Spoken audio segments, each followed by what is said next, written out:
25 గోవులు.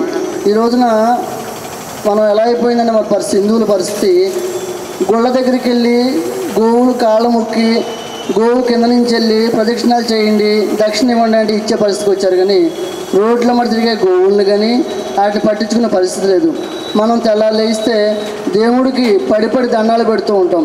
ఈ రోజున గుళ్ళ దగ్గర ఉన్న పువ్వులు కానీ లేదా ఇళ్లలో ఉన్న ఏదైనా కాయగూరలు అవి కూడా మనం ప్లాస్టిక్ కవర్లో కట్టి మనం రోడ్లో కూడా పడేస్తూ ఉంటే నా గోమాత చేతులు లేవు కదండి, అది ఉప్పు తీసుకుంటాం రాక కవర్లతో బలంగా తినేస్తే ఈ రోజున గోమాత ఎంతో బాధపడుతూ ఉందండి.